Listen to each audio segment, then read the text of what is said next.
Kristen, it is already December.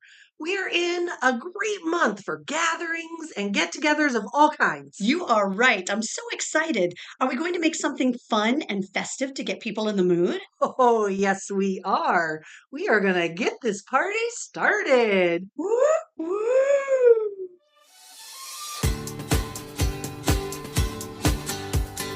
Welcome to Mom's Wooden Spoon, where the recipes are retro and so are your hosts. You can say that again.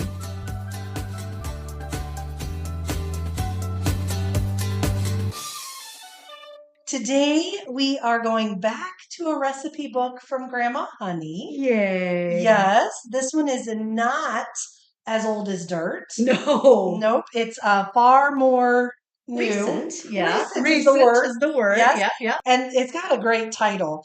Invigorating Vittles, a cookbook for energy conservation. That's right. So my question is, are we conserving the energy of the chef or of the chef's household? I have an answer. Oh, do you? Okay, let's hear what it is. Because the book is published by the Monongahela Power Company. Oh. So, which is odd. You'd think they'd want you to use all the power you could. Exactly. Pay them Yeah. some good money. Right? Right. And so they cook things in this cookbook in good old electric skillets, which is what we're doing, Okay. popcorn poppers, Oh. yes, and toaster ovens. I mean, you could take this cookbook to college with you. You so could, although they're regular oven recipes. But what I was so excited about is we have our mom's original, probably 1960s electric skillet. Yeah, this sucker is old. It is so old that as I was plugging it in to test it, I made taco meat in it the other night just to make sure it still worked, right? The plastic on the plug, the rubber on the plug, started to slide forward as I was plugging it in. Oh, no. Did you get out electrician's tape? I did, because Good. I thought my fingers are going to end up on these prongs that are plugged in. So yeah, I've wrapped it in electrician's tape. It's good now. That's You want to plug it in, Carrie? No. I mean, I remember my mom cooking, and your mom too. My mom too. Yep, yeah, I do. Cooked it in this thing a lot. A lot. I was trying to think about what she would have been cooking. French toast. Really? Is that what you remember?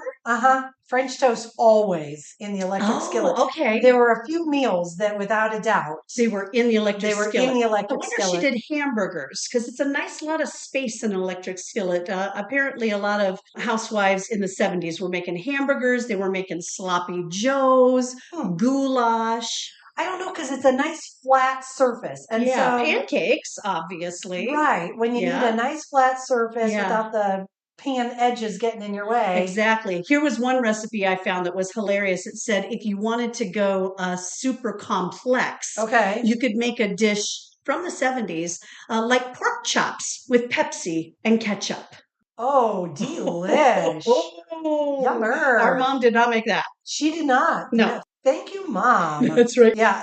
I remember when she lived down here before she moved and all of this, Mary's Memo stuff got started, having like the grandkids over and her pulling out the electric skillet to make pancakes. Oh, really? Oh, that's cool. Because I was like, A, you still have that? Exactly. And B, you thought to use it. I mean, I have just a big flat pan now, to make them on, but I thought that like a little griddle. Yes, right? Yeah, absolutely. Well, I think this is great. I'm so glad I have it. It was wonderful to make the taco meat in. My son was at work. We were going to eat, and then he was going to eat when he got home. And so I just put the lid on. I turned it down to low. I didn't have to keep the stovetop on. It was really handy. Well, and now they have those huge outdoor electric griddles. Oh, yes. There's recipes and people cooking on those things all over the place on social media. Yes. I saw somebody making like a cobbler on this big... Oh, wild. Yeah, which I thought was kind of weird, but... Oh, you could make a cobbler in an electric skillet. Totally could. Easily. Yeah, but so, it's not like the electric skillet has gone out of fashion. Right. They just changed how it looks a little bit. Exactly. I am a little nervous about this one because some of whatever is coating it is scraped off. So are we going to get poisoned? We've eaten out of this sucker for a That's long true. time. Yeah, so I don't think this one time is what's going to do it. Thank goodness. Yeah. Yeah. So with that, what are we making, you ask? Oh, exactly. We're asking. Yeah, it is called Party Tetrazzini. It's getting, I don't know what is I was going to say. Hot in here, so take off all your clothes. I don't think so. Let's get it started in here. It's a party in here. That's not how it goes. Oh boy. Okay. Delete. How about Celebration?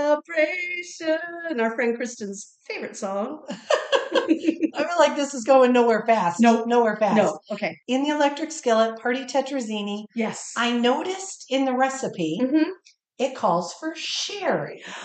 Oh, And sherry. Oh, sherry. Oh my gosh. Yeah. How are we going to go on with this humor? I don't know. Okay, moving on. So my thought was, is this party tetrazzini because there's booze in it? Yes, I want to know. And then I learned, alas, no. Oh. All tetrazzini has sherry or white wine in it. So the original tetrazzini apparently was very fancy. Apparently a very rich dish, combined cooked sketty, tossed with tender cooked poultry, and enrobed in a sherry cream Parmesan cheese sauce and slightly sautéed mushrooms. I mean, you add all those nice words in. I know. It's fancy. And it sounds delicious. Yeah. That's my favorite part about chefs. Yeah. We're going to be having a delightful meal this evening. It is enrobed. Enriched. Yes. A flavorful combination of, I mean, come on, it's chicken soup in a can, folks. But they make it sound so good. They do. The original recipe was created by this fancy chef. He wanted to impress this Florentine opera singer called Luisa Tetrazzini. There is zero Italian other than the fact that there's spaghetti in it. And the lady they named it after was Italian. Exactly. Yeah. Yeah. Well, apparently it was this thing back in the late 1800s where these fancy chefs would name stuff after famous female performers. Oh, well, that's so nice. Let me tell you some of them. Okay. There was one created for Australian soprano, Dame Nellie Melba. Melba toast? Yes. Because she went to the restaurant and she couldn't get thin enough toast and was disgusted. Ugh. So the chef made Melba toast for her. And then later, in order to impress her, created Peach Melba. Oh my. I know. Miss Melba. That was by French chef Auguste Escoffier. Oh, wow. He was fancy too. Yes. And then we have had this before. I actually made these for a friend's wedding. Delicious pavlovas. Oh, yes. Yeah, which are meringues that are baked and then they're tender on the outside and crispy on the inside. And then you put fruit and whipped cream on the top. And that was named after a Russian prima ballerina named Anna Pavlova. Of course. Yes. And then there's also a variety of melon. Really? Named after 19th century Swedish soprano. Let me guess. Janice Cantaloupe. No? That's not it? No. It was Noreen Honeydew. Wanda Watermelon. Jenny Lind, Carrie. A Jenny Lind. What's the melon? It's a Jenny Lind melon. Oh, I've never even heard of it. Wanda Watermelon would have been way better. Really much better. All right, let's tell people what's in this party tetrazzini. Oh, some tetrazzini crap. No, there is onion and butter. We're using cream of mushroom soup instead of delicious Parmesan cream and robing sauce. Right. Yeah. We're just opening up the can of condensed soup and plopping it in. We ain't sauteing any mushrooms lightly. They're just in the soup. Right. Yep. Add a little water, of course. That soup's condensed. Oh, yeah. No Parmesan at all. Instead, we're using sharp cheddar. And it didn't even say sharp cheddar. It said what? Shredded sharp processed cheese. Processed cheese. Because processed cheese melts better. I went with the real stuff. Thank you. Of course, the sherry, spaghetti, turkey, pimento. Always, because this recipe is actually from 1981. So that's basically the 70s. Yes, absolutely. And some parsley. Clearly the last two are to make it Christmassy. No, I don't know about that. It's red and green. Yeah, that I know. It's such a party, Carrie. It is just a party. Yep. So we are going to chop up a whole bunch of stuff and then cook some pasta. Yep. And then ultimately our little electric skillet is just for mixing it all together. Yeah, I think we'll saute the onions a little bit, but that's basically the only thing that needs cooked. The turkey is cooked. Yep. And then we're going to melt the cheese into a lovely sauce. Ooh, my. And that's kind of it. Yeah. So, Kristen, Carrie, since the cooking of this seems to be relatively simple. You're just going to let me do it all, right? Well, I mean, yeah, that's not noteworthy. Oh, okay. That's just another day at Mom's Wooden Spoon. No, what I decided we should do is I bought a whole bottle of sherry. That's true. Because I didn't have any, because I would say who does, but you know what? If you own sherry, kudos to you. No kidding. You're making some fancy meals. Rock on with your bad self. Yeah. I had exactly 2 bottles of sherry to choose from. Oh. Yeah. Apparently, the area that I live in does not like their sherry. Not a big fan of sherry. All right, here goes the pimentos. And Kristen's pride as she struggled And mightily to open them. Funny. Oh, okay, Lord. So what is sherry, you ask? I really do not know, and I did not look it up because I did not care. I'm just kidding. Do tell. Now I'm going to tell you. It is a fortified wine. Oh, okay. Another fortified wine is port. Oh, yes. Okay. So when I went to the liquor store, 2 options of sherry, countless options of port. Really? So apparently in this area, if you're going to drink a fortified wine, it's got to be port or nothing. Yeah. Port or nothing. Absolutely. But so sherry is made in Spain. Port is made in Portugal. Of course. Okay. And there is a region known as the Sherry Triangle in Andalusia, Spain. What? Is that like the Bermuda Triangle? Do planes get lost? No, it just depends on how much sherry you drink. You may get lost. You might. In the Sherry Triangle. Yeah. And so it's fortified with brandy. So it's wine mixed with brandy. So fancy. We are going to have dry sherry. I think it's like a tablespoon of sherry. We have an entire flipping bottle. I know, right? For a tablespoon. But no worries. Yes. We're going to drink the rest. Oh, we totally will. I have found us 2 mixed drinks that feature sherry. Yay. Apparently, sherry is fun to use in mixed drinks because its alcohol content is lower than like rum or tequila or something like that. So if you wanted kind of a lower alcohol content drink, which I usually do because I'm lightweight, you could have sherry in it. Nice. So I picked 2 of my favorites. Plus, we had the ingredients handy. I was going to try and pick you a gin drink. Yeah. But it called for celery bitters. Oh, no, thank you. I don't know what they are. I don't know, and I don't want to know. So I didn't pick that one. So our 2 drinks is a sherry colada. Oh, yes. Please. Yes, so I've got the pineapple, the cream of coconut, I cannot lime wait. Juice. All right, let's prep all this food and start drinking. What's the other one? The other one, and I got a little deets on this one. You have deets? Okay. It's called a sherry cobbler. Excuse me? Doesn't it sound delightful? Sounds good. Okay, so there was an article in a booze magazine that somebody had written about the sherry cobbler. And I copied far too much of it. But the dude is an excellent author. And I needed to share. Oh my gosh. Okay. So here's some information about the sherry cobbler. Please tell. It's not a particularly amusing name for a drink.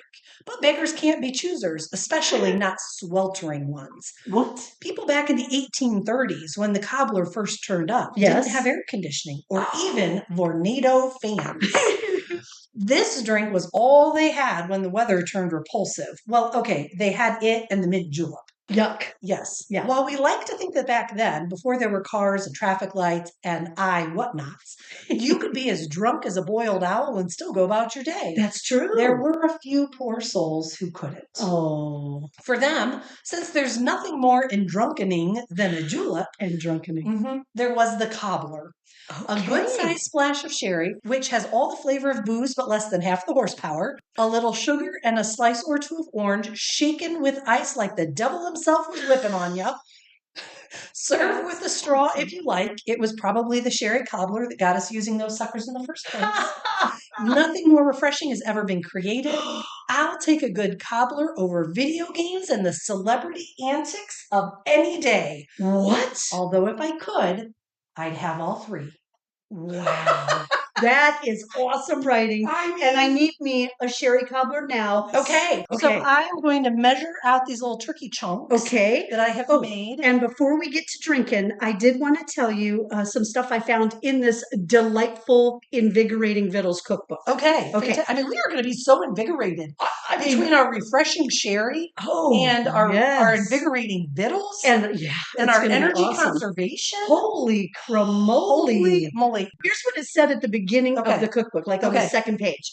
It said, considering the 1,095 meals prepared in your kitchen each year, we compiled a cookbook to help you conserve cooking energy through the wise use of kitchen appliances. And all I want to say is, don't act like you know me, Monongahela Power.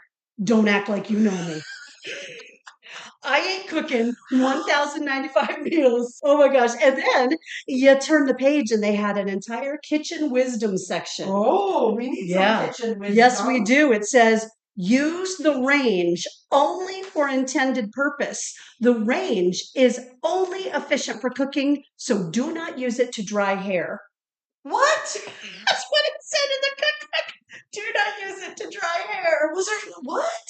Is there someone actually out? Okay, so it would be an electric range. You're not going to set your hair on fire necessarily. You might. I mean, if it gets close to the burner, or are they putting their heads in the oven to dry their hair? Well, they said, is the range also the oven? I don't know. Is the range just the stovetop? I don't know these 80s lingo. I don't know. I've been looking that up. Don't ask me these things. Carrie doesn't cook. How the heck is she supposed to know? That's outside my knowledge base. All right, I'm going to look it up while Carrie starts making some drinks. Yes. I love you and drinking so much that I spent last night working into the wee hours of the morning making a homemade simple syrup, Carrie, to go in our sherry cobbler. Wow. I know. And it's in ounces. What the holy heck? I don't know. How do I measure a quarter of an ounce and 3 ounces? Let me see what I have. And by the way, a range is a kitchen appliance that uses electricity to power both the cooktop and the oven. So it's both. Okay. So maybe they were sticking it in the oven. Wow. How about that? All right. So I'm going to need some ice. While Kristen's getting something to measure ounces, I'm going to loudly put some ice in our shaker. Okay.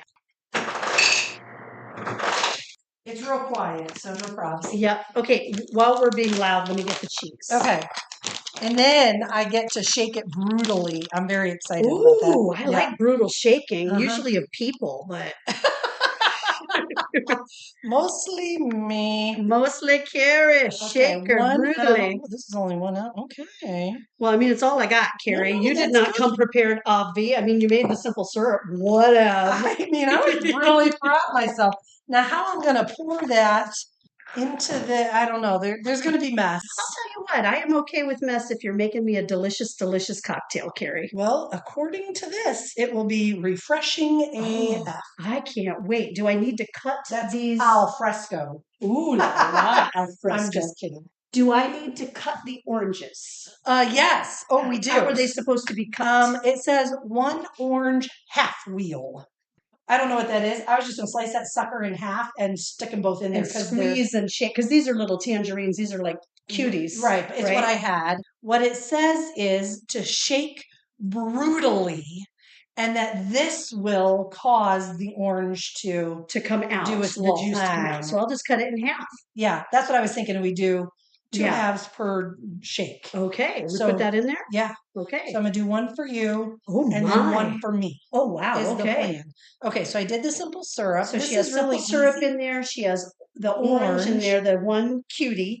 And then what? Okay. And then 3 ounces of sherry. That's a boatload of sherry.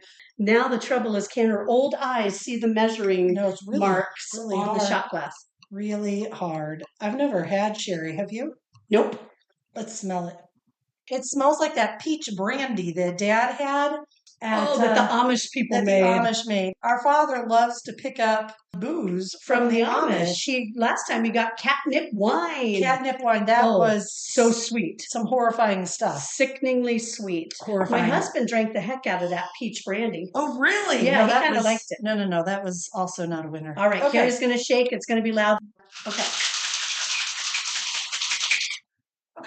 All right. Should we throw the sieve? Yeah, and then I'm going to put a little ice in the glass too. Okay. I think we can share what's in here. Okay. All right, here we go. Okay, here we go. Let's see what we think of the sherry cobbler. It's kind of a peachy colored. I don't drink brandy, so this will all be unique. All right, are you going to taste first or am I? Oh, I think we clinky and simultaneous tasting. Here we go, clinky. Okay, 1, 2, 3. Cheers. Party tetrazzini. Oh, that is refreshing and delightful. It really is good. I would absolutely drink that. It mostly tastes like orange. With just a little hint of peach brandy. Yeah. Made by the Amish. Yeah, that's really nice and refreshing. It's super cold. He did not lie. I don't know who you were, anonymous booze magazine author, but this is so good. I want to drink this fortnightly. Yeah, I'm down. And we have one to go, so let's slurp this sucker down. Heck yeah. And move on to round 2. Oh, you guys, just you wait to the end. But remember, less alcohol, so... Oh, yeah, chug along, baby. Yeah, we're going to be less funny than we normally are when we're drinking due to the low alcohol content, I think. That's tasty. I enjoyed that. Well, now I feel like I know what we can do with the rest of this bottle when I get it home. Heck yeah. That sounds delightful. Great. Okay, let's keep that bottle open and let's go on to those coladas. Oh, gosh. Okay, I was going to drink my sherry first, but no. Chug a lug. Let's go. Kristen's like, I took 2 sips. I'll set it aside. I did. I set it aside. And I'm like, alcohol foul. All or nothing, baby. All or nothing. All right, fine. How about while you sip your delicious cocktail, I will tell you about some delicious cocktail party foods from 1981. I, too, wrote down just 3 party foods from 1981, cocktail party foods. Do you think we have the same ones? We might. Let's see. Okay. What was the first one that you had on your list? Shrimp cocktail. Absolutely. Oh, I remember our mom serving shrimp cocktail. I do. And you know what? On my list, it said that these are party appetizers that aren't served anymore. I would have to disagree. I've had shrimp cocktail. Yes, but I haven't gone to my friend's house and they're like, hey, Kristen, here's a beer. Want some shrimp?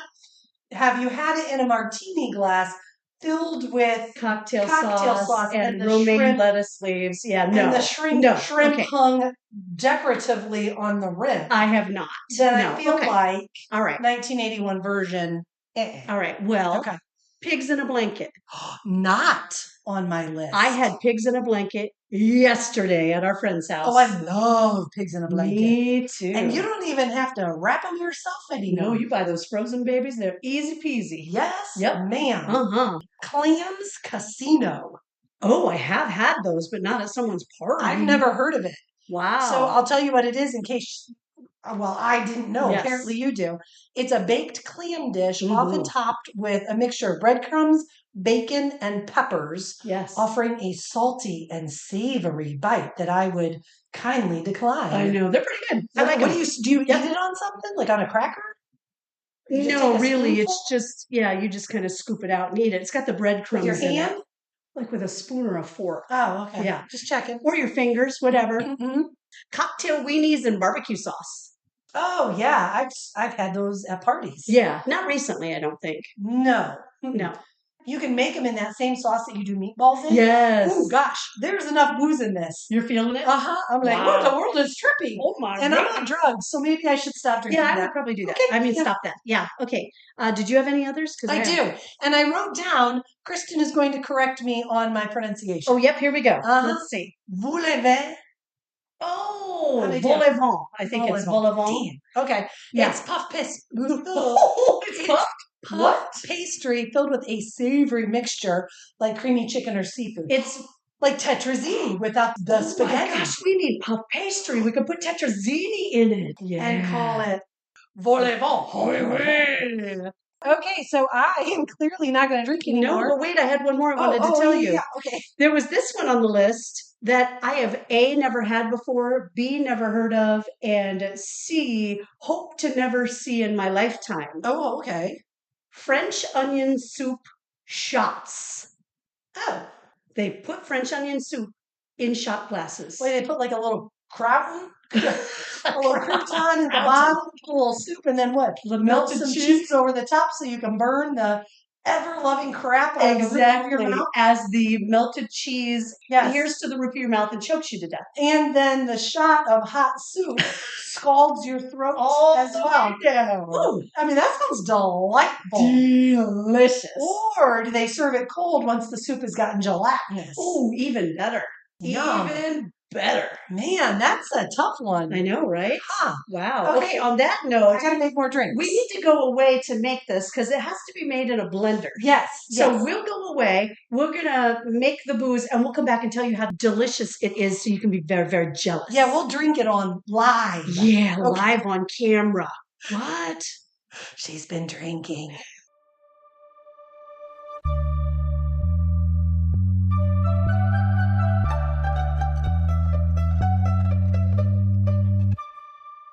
Okay, so first good news. Yes. Kristen did not make the blender squirt all over the kitchen. Yay! I know, it was close. Yep. She jumped a mile high when the blender went off. It made me nervous. Yes. But the orange jello debacle did not repeat itself. No. So success in that regard. Yep. We now have a nice sherry colada. Yay. Just in case you were interested in making one, it has sherry. It's basically a pina colada, just with sherry instead of rum. That's right. But so it's got the cream of coconut, pineapple juice, lime juice. Oh, tell them the weird thing, Carrie. Yeah, it has 6 drops of a salt tincture. Oh my. Yeah, and so you basically combine 4 parts water to 1 part salt. Well, thank goodness. I usually think of tinctures as having alcohol in them. So thank goodness it's not like rubbing alcohol with salt. No, and then I dropped a little bit of that in it. Wow, so that sounds weird. It does sound weird, but that was the recipe. This makes me a little nervous now with the salt tincture. The salt tincture. Shall we clinky and drink it? Oh, well, heck yeah. All right, so this is the sherry colada. Ooh, oh, sherry. Mm-hmm. Oh, you can taste the salt. It's okay. It's not very sweet. It's not. Normally, pina coladas are so sweet. There's nothing sweet in it. Other than the pineapple juice, right? And the, pineapple juice. Yeah, pass on this. Kristen really doesn't like it. She is making the oog face. I'm going to try one more little sippy, but no. I mean, if they didn't call it a colada, it would be yummy. I have had drinks that kind of taste like this. It's very tart. It's bright. I love the kind of creaminess of it. Don't call it a colada, and I'm down with it. Yeah, I agree. And there is 0 alcohol flavor. None whatsoever. None whatsoever. A lot of lime. I probably would do a little more lime. A little less lime, you think? A less would be a lot more appropriate. She's been drinking. I mean, what? Yeah, a little less lime. Yeah. And maybe a little sugar. Yes. Not that you need a lot, but just a little. Some of that simple syrup from the last drink would be nice. Forget the salt tincture. Yes. And add in some simple syrup. Yeah. I think that would do it. Yeah, that would be delicious. It's refreshing. It is. Not expecting it really is. You know, expectations are everything. And so I expected something sweet and delicious, and this was tart and refreshing. Yes. Yeah, very much. Although I'm kind of excited. I'm so glad that we looked into sherry. What a unique thing that I never would have known that you could use it in mixed drinks. I know, right? I never would have thought of that. And I do have to tell our listeners, Carrie comes across as having an alcohol problem. She really barely ever drinks. But we do enjoy new recipes for it and talking about it and joking about it. But, absolutely. Yeah. And it's fun every now and then to add it to an episode. It is fun. Yes. You know, Kristen, as we were getting ready to make the colada, said to me, we're going on a vacation together. Yes. And she was like, you should bring the ingredients for that sherry cobbler. I would drink that. I would. And I never in a million years would have made a drink with sherry. Like, what an old person beverage. Exactly. Okay, so I think it's time we get this pasta going. Yeah. 2 cups of cooked pasta. How the heck do you decide how much raw pasta to put in? I don't know, but Kristen has decided, because this is an American dish, that it is perfectly acceptable to break the pasta. I would rather not have big, long pasta noodles in my tetrazzini. Italians will lose their minds if they know you've broken it. But this is not an Italian dish. That's true. And so in perfect American ours, we grew up cutting our spaghetti with a knife and a fork. We did. I didn't we know did that cut our spaghetti. Didn't know they twirled it. No, not until I was much, much older. Is this going to be 2 cups or do we need more? Nah, I said let's go for it. Oh, Lord. Let's just do it. Okay. Willy-nilly style. Yep, here we go. It'll be close enough. It's hard to break that much. She flinged it all over it went everywhere. It did. Oh, it's burning in the stove. Carrie gets to clean up. Don't put your hair in it. Do you remember as a kid taking a raw spaghetti piece and chewing on it? Did you ever do that?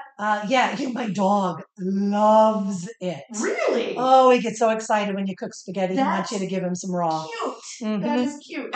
I was going to say, do you remember as a kid ironing your hair straight? No. I did. Well, yours was straight. Yeah, I literally put my long hair on an ironing board. You are kidding me. Ran the iron over the hair. I always wanted mine to be curly. I got me spiral perms and stuff. Yeah, well, I did that too, but then later on I wanted it straight as straight could be. Ironed it. That's before straight irons, obvi. It wasn't, but the straight iron stunk, and they didn't. They just made my hair big and frizzy. Oh, they did. If I wanted it flat and straight, I had to iron it. Just FYI, if you're thinking that you want to give this a shot tomorrow, turn the steam off. I was going to ask you if you steamed it. I did, sure, once or twice. Oh, no. It hurts. Because then steam has, when it's up close to your head, it has nowhere to go but to your scalp. Exactly. Very burny. Very burny. Feels like burning. So Kristen didn't believe my original go for it and added in an extra handful of pasta. I did. I was nervous. So when we get done and she's complaining that she's made 7.5 cups of pasta, she has no one to blame but herself. It's all my fault. I always make too much pasta. Always. It's kind of like having a party. You always serve twice as much food as you need to. Exactly. Speaking of parties. Ooh. And this is called Party Tetrazzini. Yes. I have I don't know what, stepsister-in-law? Yeah, that's it. Stepsister-in-law. That when her kids were little, in order to get them to eat, everything was party food.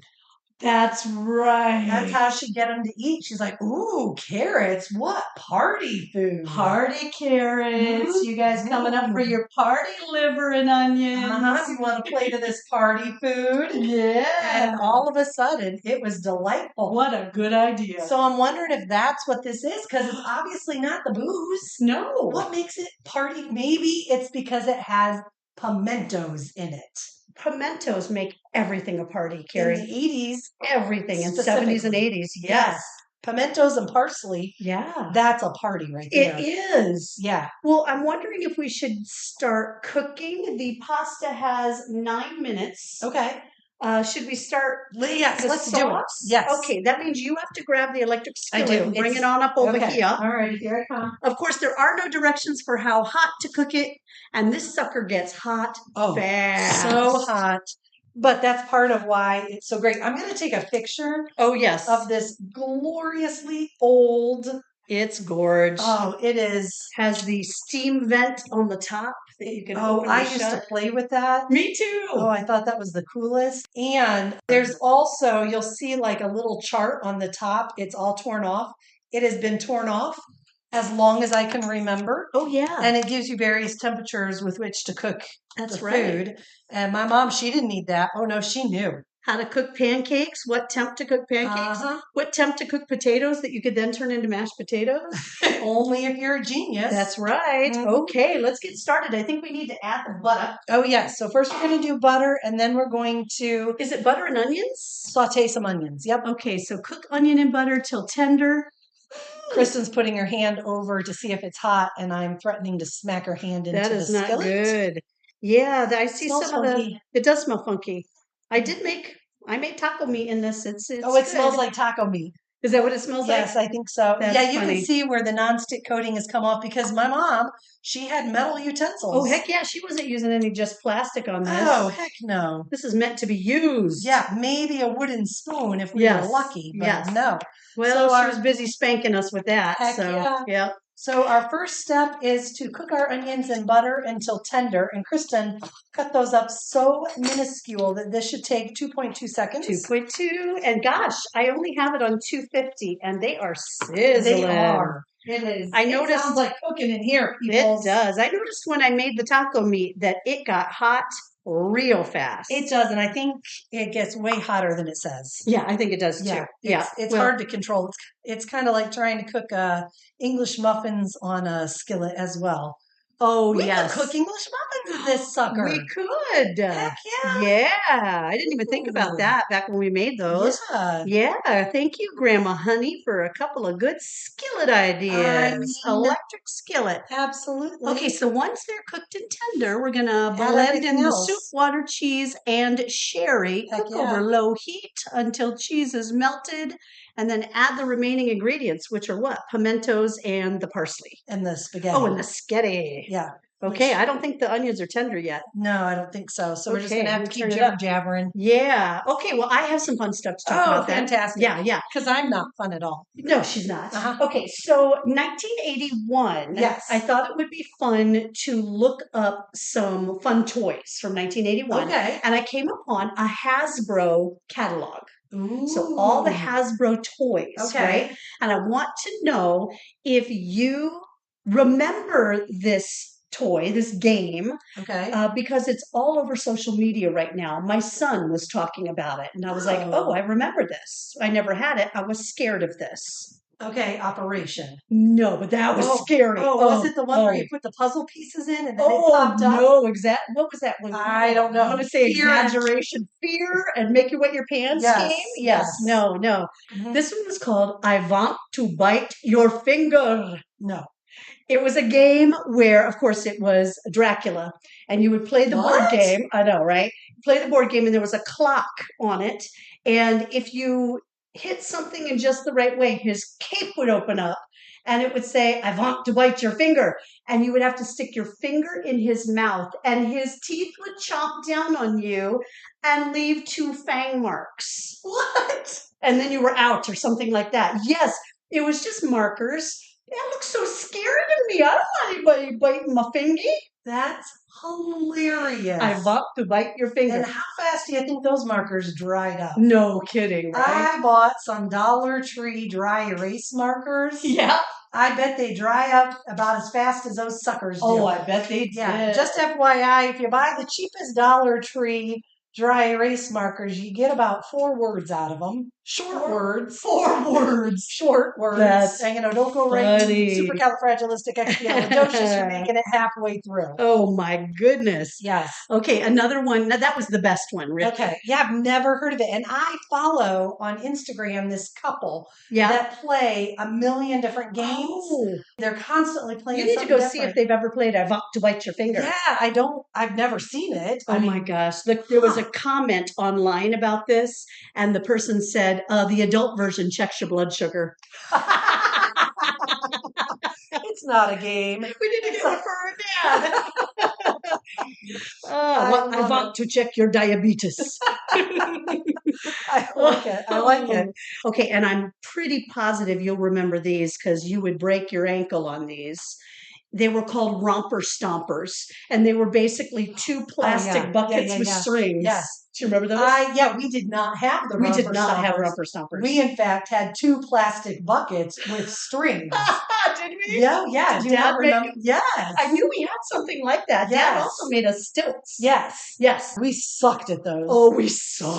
So bad. And romper stompers hurt, man. You twist your ankle on those. Well, I mean, it's because they were buckets. So first off, your foot was longer than the actual bucket was wide. Yeah. Romper stompers, too. I thought they were more the No, they were little buckets. They were little buckets. Yeah. Well, later on, they made some that were foot size. Oh, my gosh. All right. Are those onions looking good? They are looking good. We got to dump in the soup, the water, the cheese.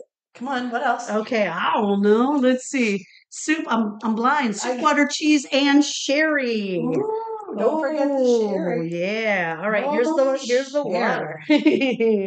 Okay, Carrie's got the soup. I dumped in the water. Let me grab the sherry. And then we'll add the sherry that has much less in it now. It really does. Oh my gosh, it's half gone. Carrie, what have you been doing? Drinking. It was 1 tablespoon, right? I don't know, but that's. Well, I'm putting in 1. Let's see what it says. Yep, 1 tablespoon. It's optional, Carrie. It's optional. Oh yeah, but that means put it in. That's right. I'm gonna let you stir that up, and when the water's mixed in with the soup, we'll add the cheese. When do we add the turkey? I think that's last. Okay. So we mix this all up and cook over low until the cheese is melted, and then add everything else. Okay. Well, this is a lumpy, glumpy mess because, well, condensed soup. I know we could use a whisk, but that'll scrape the heck out of the bottom. I know, right? The last thing we need to do is pull up more of the bottom of this sucker. So we're good. So I have to test the spaghetti. Carrie, when you were younger and made spaghetti, how did you test it? So my sister told me that the way you test spaghetti is by throwing it against the wall. That's what I had heard. Mm-hmm. If it sticks, it's good. Yes. So it was years before I knew that you could test spaghetti and serve it as anything other than mush. I did not know that such a thing as al dente existed. What? And let me tell you, when I learned about al dente, life altering. Oh my goodness. OMG. The joy of pasta increased tenfold. Okay, our pasta's ready. This is timing-wise going to be wonderful, I think. I think we're really gifted here. Let's dump in the pimentos. How much? The turkey, because 2 we definitely tablespoons. Want that turkey heated up. Yeah, it's ice cold. 1 pimento. Oh, here comes the party. All right, turkey lurkey. All righty. Stir that up. I want to get the pasta in here so that we can... really nicely cubed. Oh, I thought it was too big, but whatever. I'm just kidding. Carrie did it. Carrie did it. Let's get 2 cups of pasta. Parsley. Oh my gosh, who made the pasta? It's double the amount we need. Oh, can you imagine? Good Lord, what a ding dong. This is a lot of sauce. It is a lot of sauce. We could make vol-au-vent. Vol-au-vent? With this extra sauce. This is like too much sauce even for the pasta, I think. Really? Let's try that. Calling out for some vol-au-vent. Or the rest of the pasta. Actually, there's only a teeny tiny little bit left. She made sure to mention that. Yeah, I did. I did. Ooh. Guess who did it perfectly after all? Kristen did. I think we could put the rest of the pasta in. That's a lot of sauce. Okay. Yeah, Mom's wooden spoon. Yeah, we go willy-nilly when Kristen allows us. Just this once, because Kristen said yes. Yeah. Parsley, sprinkle. Then we get to eat. Then that's it. Oh my gosh. Do we have a plate or something? I do. I'll have to go get it. Maybe we'll have to say goodbye for a minute to get prepped because the kitchen counter is a disaster and a half. Yeah, so we'll go ahead. We'll get everything prepped and we'll be back.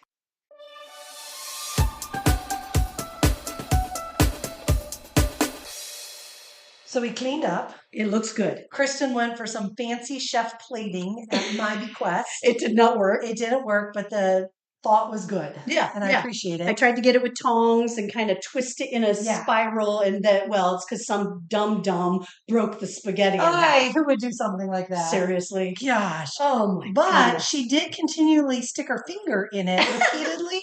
And she said, this is pretty good. I think we're going to like this. I was cleaning up the plate. Now, chefs usually clean up the plate with a clean cloth around the edge. I cleaned it up with a finger that I had licked previously. And then continued to lick. Yeah. It was great. I said, I think you're going to like this, Carrie. And I'm glad we added all the spaghetti that I made, the perfect amount, because it seems to be sauced perfectly. There's not too much sauce. There's not too many party pimentos. Mm-hmm. What do you think, Carrie?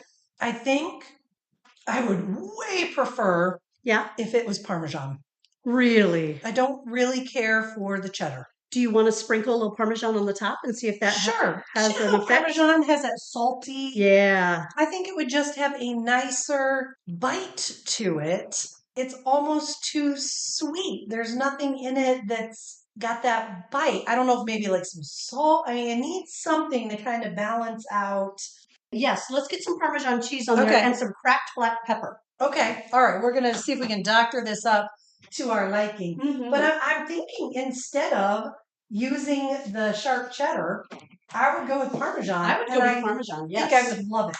But let's put some Parmesan on the top. Yeah, we'll see if we can make do. I mean, we got a big pot plenty. of this. Kristen just dumped half the bottle, and the bottle of, this is the fancy Parmesan. The sawdust, yep. Yeah. And then let me get some cracked black pepper on there. She just wants to do this because she has an electric. Yeah. Thank you, Dad. Here we go. Oh, did you hear that? That was fine quality peppering right there. Yeah, I think that would be nice. I'm excited to try it with the Parmesan cheese. Yeah, me too. So much better with the Parmesan cheese. Yeah, it makes a totally different dish with that Parmesan on top. It just gives it the, zest that you need, a little bite. It just needed a bite. It did. The pimentos, I am instantly back in the 70s. For some reason, that flavor, I was like, oh, I'm standing in the kitchen. I think the monkeys are on. I think the monkeys are on. It feels like 70s. Oh, it tastes just like my childhood. Well, thank you for joining this reminiscing party. I love it. Yes. The next episode is going to be a celebration of all things Midwest. Ooh. And I, for one, can't wait. You are not going to want to miss it, so make sure to mark your calendars for that episode on December 15th. Be there or be square. Thanks for listening to Mom's Wooden Spoon. If you like what you heard, don't forget to subscribe. If you want a copy of this recipe or to see the pictures and other items from this episode, go to our website, momswoodenspoon.com. If you'd rather, check us out on Facebook or Instagram. Pick your poison. Don't say poison. We're making food. So what are the words to Oh Sherry? I think it's Oh Sherry, all alone. Hold on, hold on. Poor Sherry, who abandoned that girl? Oh, let me see what the lyrics say. Oh Sherry, our love holds on. So much more romantic. She's not all alone. Poor Sherry was not abandoned. Oh, maybe she was. Maybe she was. But it's still, she's loved. Yeah. Hold on. Come on, let's sing it, Carrie Rock. I'm good. Thanks. Okay, bye. I'm so happy for Sherry.